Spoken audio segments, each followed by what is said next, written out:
It's May 5th, 2026. I'm Ayo Makinde. Welcome to the program. It's 29 degrees here in Lagos. What's it like in Abuja, Kayla? Good morning and welcome to Sunrise Daily. I'm Kayla Megwa and it is 29 degrees, Ayo. Sunny, pretty sunny here in the nation's capital. Expected after the heavy rains we had a few days ago. And again, the intrigues in our political climate continue to cause ripple effects here and there. Now, when we were looking at the People's Democratic Party and that ruling by the Supreme Court, we knew that there was going to be ripple effects of all of that. Well, those ripple effects are coming up, and it's bringing up a conversation around the People's Democratic Party, and if it's even possible for this impasse to be sorted out ever. It does feel in many ways that the People's Democratic Party is basically creating a blueprint of what not to do. But just so we can get straight into the conversation this morning, we'll start off by giving you a recap of what's happened. Let's go back to what happened at the Supreme Court. The day for the People's Democratic Party to know which of its leadership is the authentic one is here, and the members from both groups have converged on the Supreme Court of Nigeria, anxiously waiting for the court's verdict. The five-member panel of justices led by Justice Garba Lawal arrive and delve straight into the judgment. In a split decision of 3-2, the Apex Court held that the Turaki group went ahead in flagrant disregard to a subsisting order of the Federal High Court, instead of abiding by the order of the lower court, or appealing the order immediately. The PDP also went ahead to abuse court process by filing a similar case before another court of coordinate jurisdiction.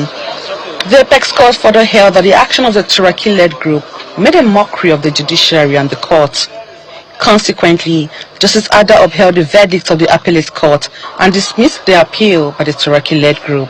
In the dissenting judgment, however, Justice Haruna Samani maintained that the process of determining who runs the political party is the internal affair of the party and therefore not within the jurisdiction of the lower courts.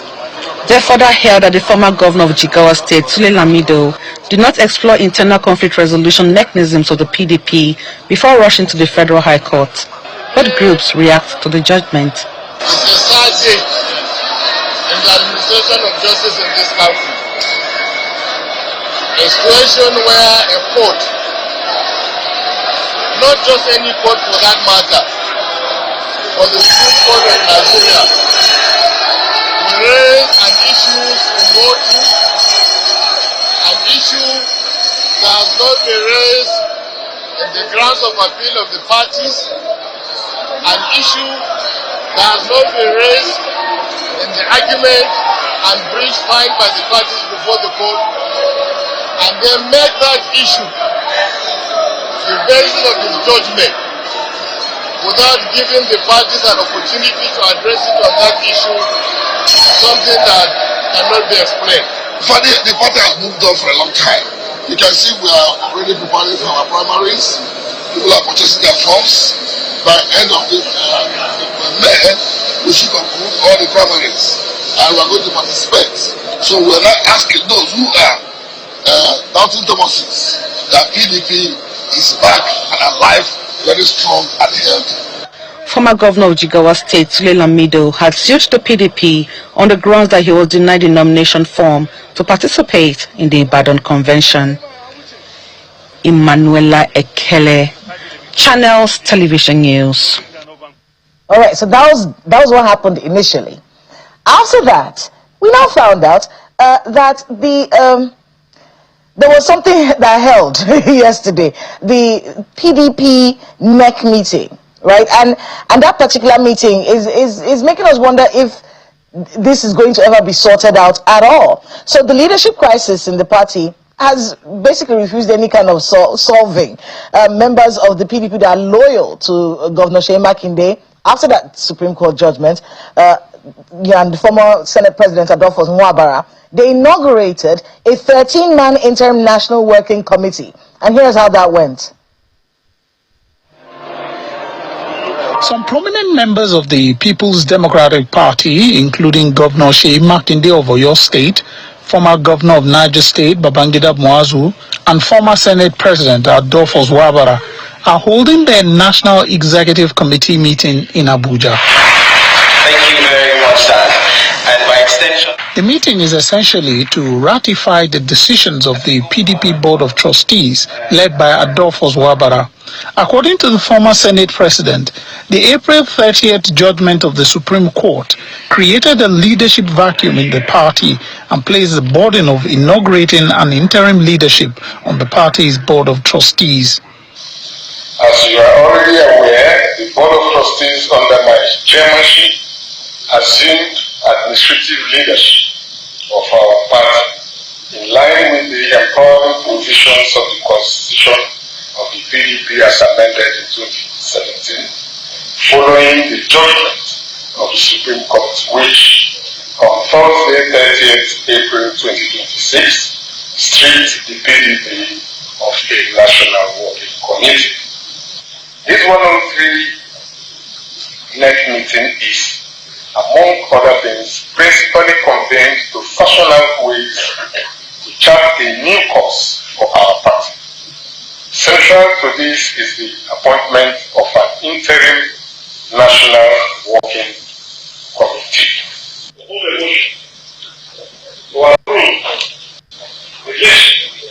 After motions were taken, the names of a 13-member interim national working committee led by Tanimu Turaki were read out, followed by the administration of the oath of office. Just like we've sworn now, do well to all manners of people, and we will make sure that PDP again work very hard, not only to be on the ballot, but to win all the off-season elections that are coming our way very soon, and indeed all the 2027 various elections. Okay, so that's a recap of what's been going on. Now, while we're looking at, this interesting meeting that held at I think that's the Yar'Adua Center right here in Abuja, we knew definitely that the Wike faction will have some kind of response. Now, the response from the Wike faction of the People's Democratic Party says that their claims by this group that you're seeing on your screen, led by Senator Adolphus Wabara and Tanimu Turaki, regarding the purported convening of a 103rd NEC meeting of the PDP and the alleged composition of a caretaker committee. Now, they're saying that they're stating categorically that no such meeting was convened by the party, and are saying that any resolutions met at this meeting or announcements or claims emanating from that gathering are null and of no effect. Now, that's the statement that they released for us yesterday. And joining us in the studio to talk about what it is that they find wrong with this meeting that has held is the National Publicity Secretary of another faction of the People's Democratic Party. There's so many. One, two. Honorable Jungudo Mohammed, the National Publicity Secretary of the PDP. Thanks again for being with us. Good morning. You people don't get tired of factionalizing the PDP. Well, you don't get tired of creating the factions for us. You're basically the dream of every news station. Oh, yeah. Because there's always something happening with the People's Democratic Party. What's wrong with this meeting and why are you against it? Well, first, it's a meeting convened by people who lack the authority and legitimacy to do so. How so? How do they lack that? Because they say that they are legitimate. How? Where did they draw the legitimacy that from? The Supreme Court ruling created a vacuum of leadership in the People's Democratic Party, so they had to create this particular committee. This perhaps is the interpretation given by this particular group. But as far as the Supreme Court decision is, that is not the correct position of the Supreme Court. And you see, PDP, as presently constituted, we have moved. We have gone past the stage where we'll be discussing factions here and there. Most of the commentators, including lawyers and public affairs analysts that I have seen, were not present in court to listen to what the justices of the Supreme Court mentioned or delivered. Nobody till this morning has laid his hands on the CTC of that judgment. But you will see respectable respected Nigerians, elders, educated people commenting on what they were not present when it was being said and also not privy to the hard copies of the CTC. So where did they get this information from? I was in court. I sat and I listened from the beginning till the end, where the justices decided on the 2 appeals. 5 justices, 3 in favor of the dismissal and 2 dissenting positions. There was nowhere where mention of suspension was made or affirmation of any suspension was made. So if that was not stated by any of the justices in that court, and then the CTC is not out, where did they get the information they are circulating? And I can tell you, I think I know where they got the information. Tell us. When one Mr. Ini came out and issued a statement that he is the spokesperson of an uncompromised or unrepentant, I can't even remember. He issued a statement and the media picked from what he said. And this particular statement he mentioned, right in your studio, he canvassed for that particular statement about 2 or 3 weeks even before the judgment of the Supreme Court. So they were well prepared. They knew that they were going to lose. So they decided to assemble all forms of propaganda and lies and push it to the media. You will imagine the level of speed that this propaganda is making rounds everywhere.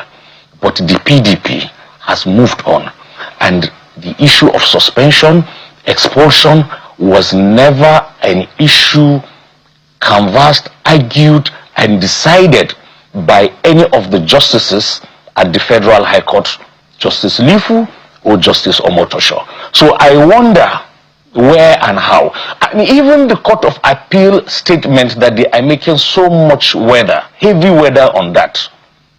The Court of Appeal said the legality or otherwise of that suspension is not the concern of this court because this is an internal party affair. Since we're talking about internal party affairs, yes. What is the relationship between your faction and the Board of Trustees? Don't say my faction. Okay. The PDP, of which you are the National Secretary. Good. The National Publicity Secretary. What is the relationship between you and between the PDP and the Board of Trustees? Which of the Board of Trustees? Adolphus Wabara, long before now, has been expelled by his party at the ward level in Abia for openly supporting Governor Alex Oti. You said that. That is one. And secondly, the tenure of Wabara had since elapsed, expired, even before the beginning of this crisis. And when you look at the parties before the Federal High Court in Ibadan, where judgment was entered against Kabiru Tanimu and his group, affirming the legality of the composition of the caretaker committee headed by Abdurrahman Mohammed, you will see that Senator Mao Wabunwa joined that suit as the chairman of the Board of Trustees of the PDP, and that was not challenged, that was not controverted. So it is on record, even before the court, even before INEC, that Senator Mao Wabunwa is the authentic chairman of the Board of Trustees. Not Adolphus Wabunwa. No, certainly not him. Not him. It is pathetic that people who are grandparents, who are parents, who are supposed leaders and role models, could descend so low. When I look at all of them, some of them were even governors while I was at the early secondary school, like Governor John Ejang. What do they intend to tell their grandchildren and children, displaying all of this before the world? Go and check. I have sent the copy, the judgment delivered by, I can't remember the name of the judge, in Ibadan. Kabiru and his group filed a suit of seeking an order of mandamus to compel INEC to recognize that Ibadan annulled, nullified convention. They went there. A good number of PDP stakeholders joined that suit. And Senator Mao Owabunwa was part of those who joined the suit. And he did not do that, or he didn't join in his personal capacity. He did that as chairman of PDP Board of Trustees. That was not challenged. Can I ask, go ahead. Can I ask you another?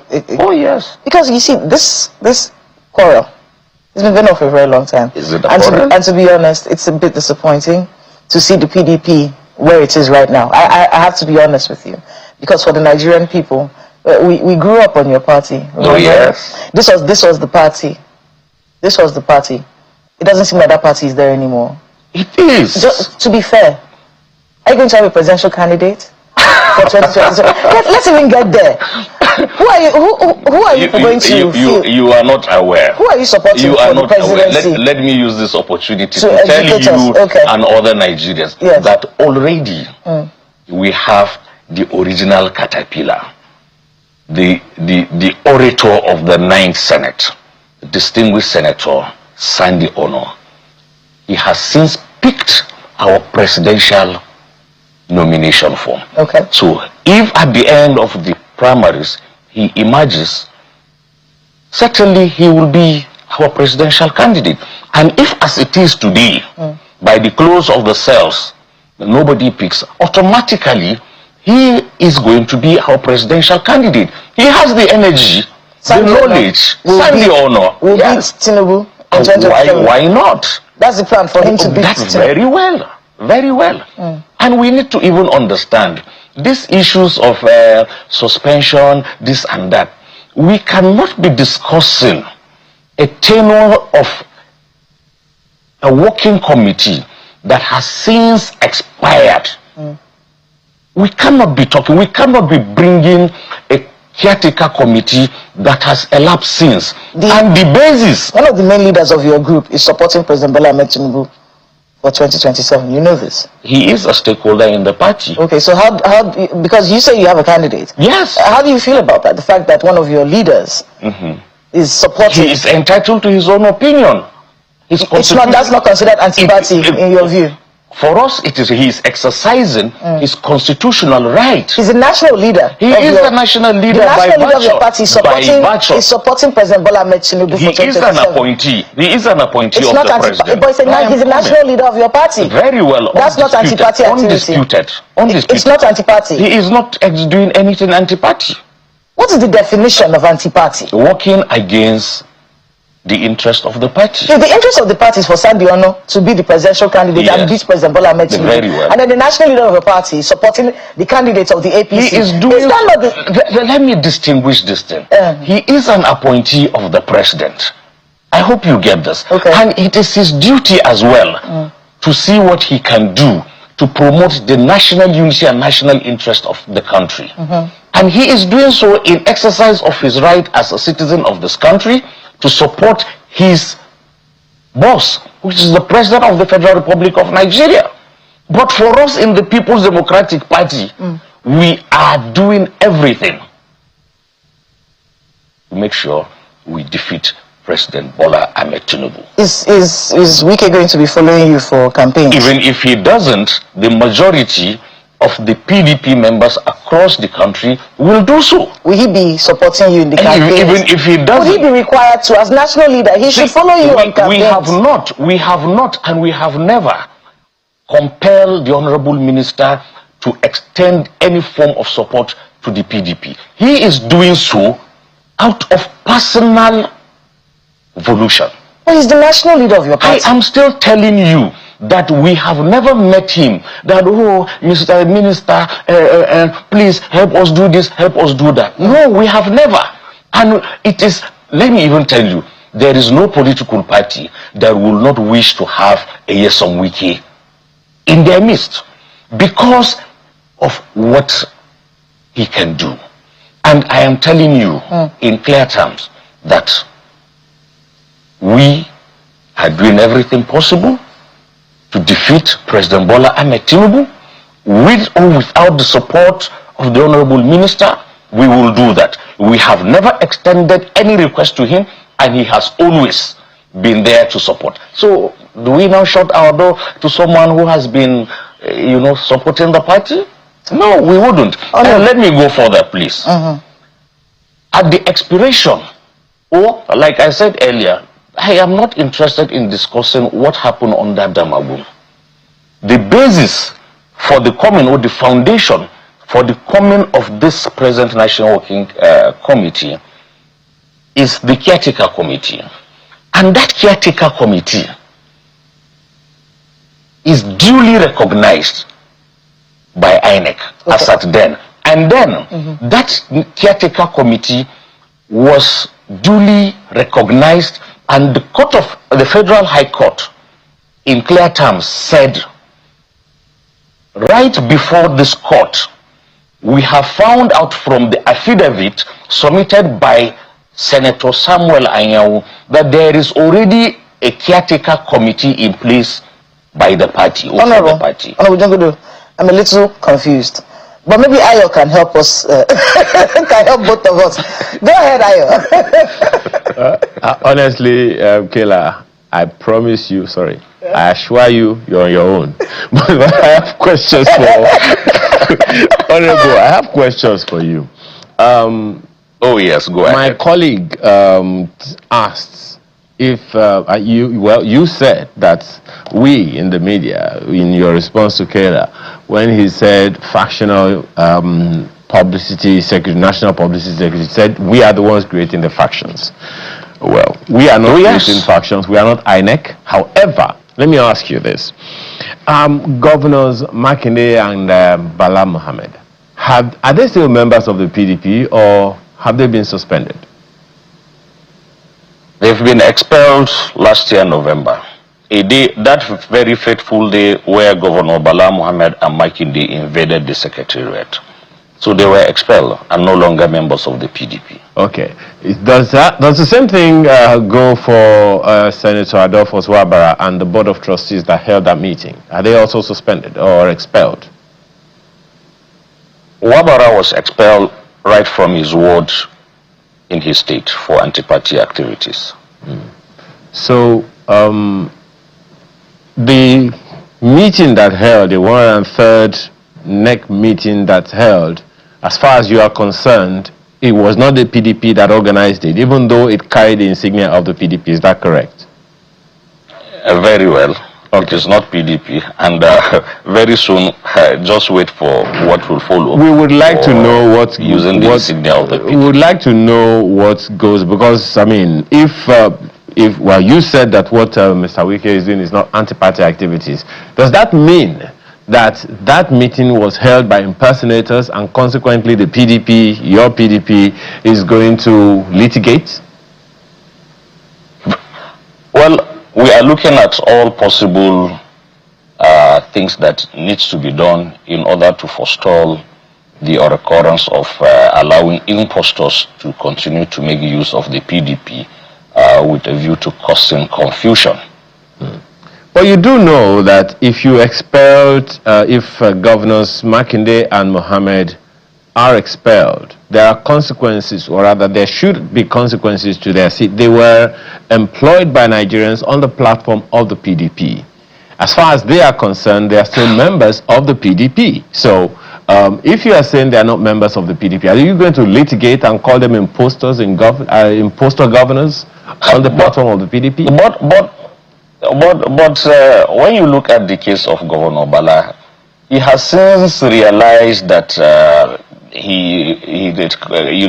calling himself a member of the PDP amounts to wasting his own time. He has moved from a freelance journalist to the Allied People's Movement, where they are selling unripe cassava. So the issue of Bala Mohammed being a member of the PDP is a foregone story. He's already in with APM, and I learned that also Makinde is planning to move to another unknown political party later today or tomorrow. And what will interest you about all this charade is that if truly this group of people believe that the PDP they are claiming to be members of today, why didn't Governor Bala Mohammed stay and contest election in that same PDP? Why did he ask all his supporters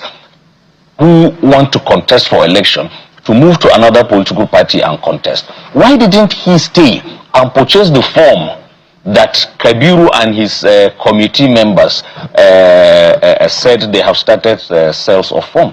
This tells you a lot. Why is Makinde planning to move?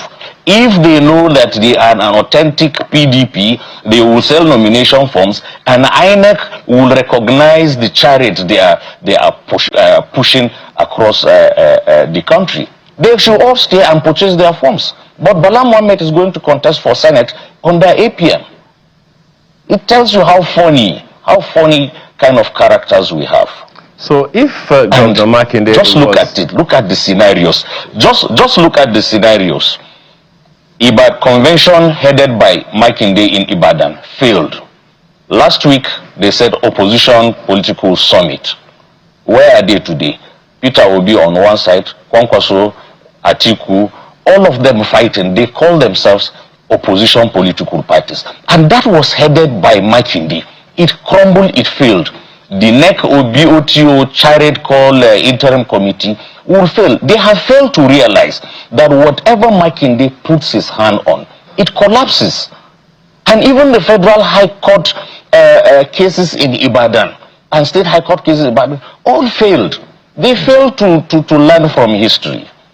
Well, Honorable, I don't know about everything he handles failing, because the people of Oyo State really love the governor, and he's done a lot for them.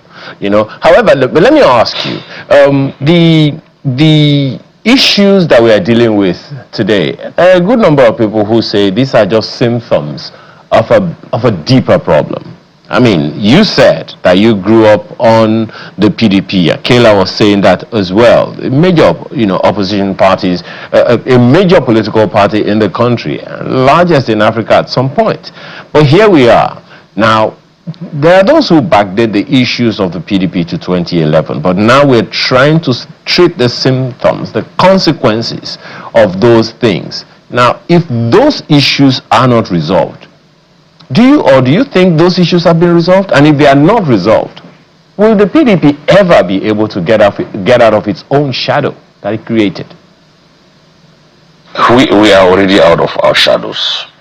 One thing that is very clear: political parties are a coming together of different individuals with different background, orientation, and goals. So those who see the party as being supreme will always subject themselves to the supremacy of the party. But those who are after pursuing personal interest will never want to align to the supremacy of the party. And this is everywhere across all the political parties. So it is true that we've had issues in the past, but I can tell you that kudos to the Supreme Court for bringing an end all this dispute. But the issue is that this group of individuals are facing what I call heat of the moment. By the time they finish all they are doing and they meet the brick wall, that is when they get to INEC and submit their correspondences or submit the names of whoever they feel are their candidates. That is when it will down on them, and that is when Nigerians, especially the younger ones, will look at these respected people, elders, that they have held so much respect for them, will now see that, oh, these people, what a shame, what a shame. So allow them to continue enjoying it while it lasts, but there is always a bus stop. There is always the brick wall, and they will soon meet the brick wall. Okay, Honorable, I have just one last question before Kayla takes over again. You started by asking us to consider with issues of conscience, what the children and grandchildren of the adults there, what they will be thinking and all of that.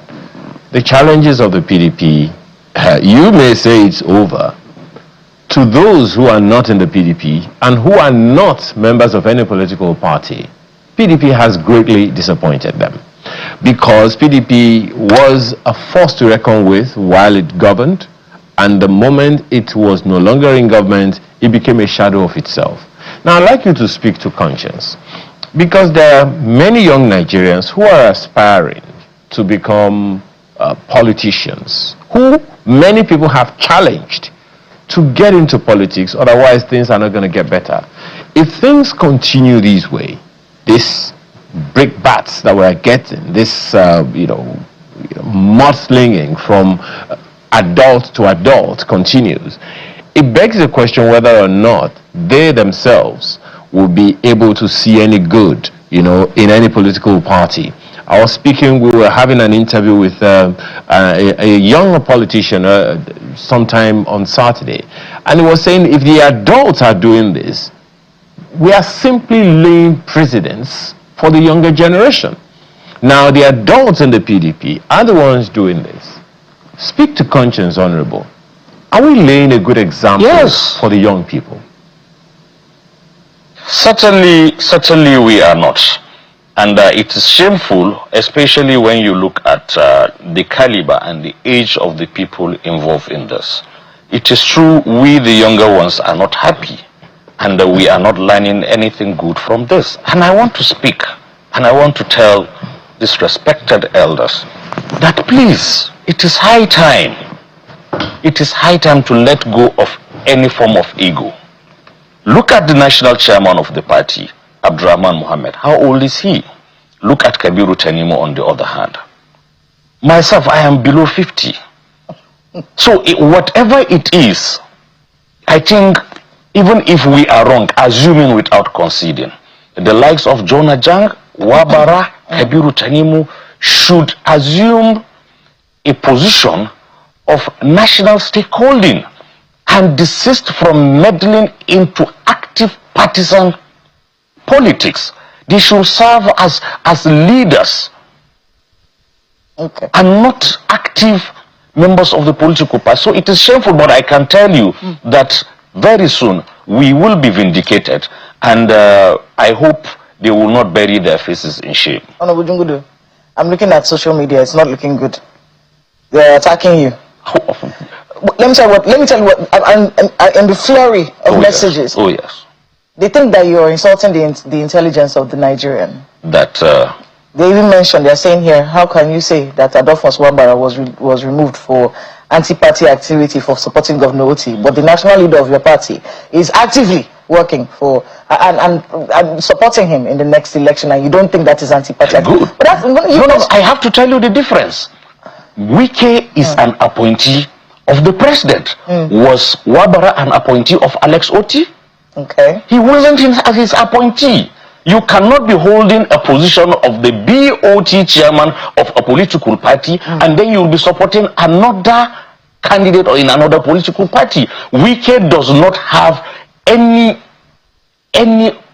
position he is holding constitutionally recognized by the PDP. Okay. And as it is, he is an appointee of the president, which Wabara was not an appointee of Mr. Alex Oti. So you said your presidential candidate is, preferred candidate is who? Distinguished Senator Sandy Ono. Someone sent us a message. He said Sandy Ono that could not win Cross River State governor. That doesn't mean anything. How many times did... if he couldn't win Cross River State governor, is it the presidency that he would win? Oh, certainly. At a point, Buhari could not, of blessed moment, could not win Katsina. Okay. But he emerged president. That is not never a yardstick. Another question that people are asking, saying we should ask you. Yes, yeah. I said, we only see press statements from you when Turaki does anything. Isn't opposition supposed to be holding the president to account? Well, when there are see a press statement from you that is talking about governance or the presidency or something that's going on. You know, it's always when Turaki does something, that is when we now see statements. Yes, you see, when there are things to comment on, you do. Opposition is not about attacking every policies, whether good or bad. Okay. And We need a peaceful environment before an opposition can even thrive. So when you hit up the polity, you are likely to turn the country into fire. Okay. So what is basically important for us in the PDP is to see how we can quietly strategize and take over power. Those that are shouting, this and that, where are they today? Do they even have a political party? You need a political party before you can take over power. It's not about shouting, it's not about criticizing. We've gone past those days. You don't hit up the country. You need a peaceful country. Okay. Well, thank you so much, National Publicity Secretary of the PDP, Honorable Jungudu Mohammed. Good luck. Thank you. Still a little confused, but it's okay. There is no confusion whatsoever. All right. And finally, the Federal High Court in Ibadan have in clear terms given recognition to the then caretaker committee of the party. You have the copy of that judgment that was submitted earlier. So, and it was the basis upon which the National Convention of the PDP held in Abuja was done. So, no two ways about it. We are not here to discuss what happened under the regime of Damagun. That has expired and no need to resuscitate a dead body. Thank you so much for being with us on the program. Thank you very much. It was Workers' Day last week, Friday, and the plight of the Nigerian worker came to the fore. One of such groups of workers is on the show this morning talking to us about something that they need that they're not being given. Right after this break, stay with us.